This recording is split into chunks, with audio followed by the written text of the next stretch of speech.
Um,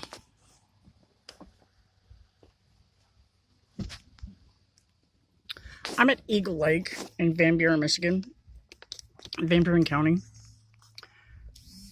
There's some big name people that live out here, which is why I'm perplexed as to how my situation has happened without seeing any of it on the news.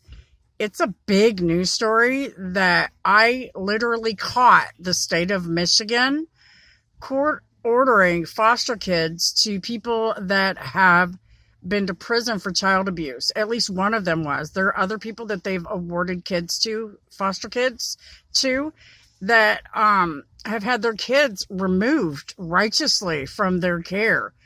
My children were not. I've never been accused of abuse or neglect.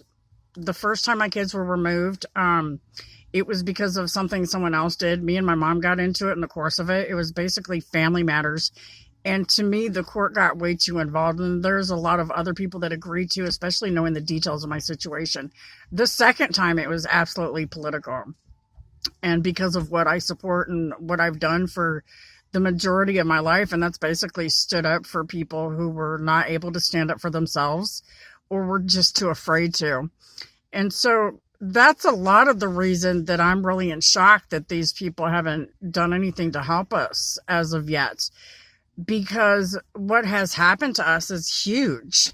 And it's just one of many things, one after another, after another, after another, ending and resulting in us being homeless and our family being wrongfully torn apart.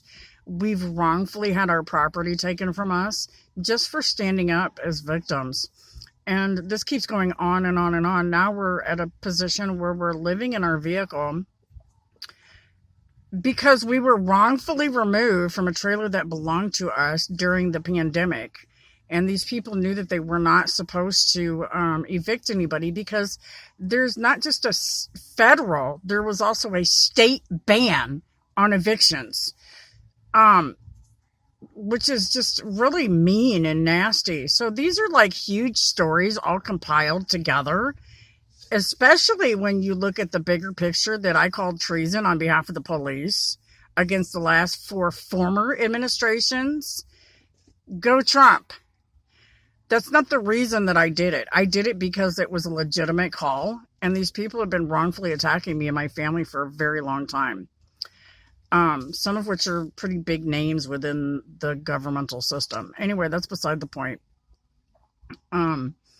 This is huge, and which brings me to concern as to why these guys aren't reporting this story. They don't even have to come at it from the angle of me, because, I'm a civil rights activist. I don't really care about getting credit for a lot of the stuff, except for what I wrote in that dozer. That was just supreme. I mean, that was beautiful. I just couldn't have, it was gorgeous. Anyways, my point here is this, is that why aren't these guys reporting the news? Because they're not. So I don't know what to do or what to say about all that, except when are they going to be forced to report the news? Because we used to have an act that Obama had actually repealed called the Propaganda Act, and it's time to put that back into effect. Because when you start not reporting the real news, that's when people are misinformed and make decisions misinformingly. And so because of that, we've got a situation here with this election coming up where it seems to me these guys are trying to stall in order of reporting my situation because it's all in court. It's fixing to be like court orders based on what I wrote in that dozer here in the next few months or so.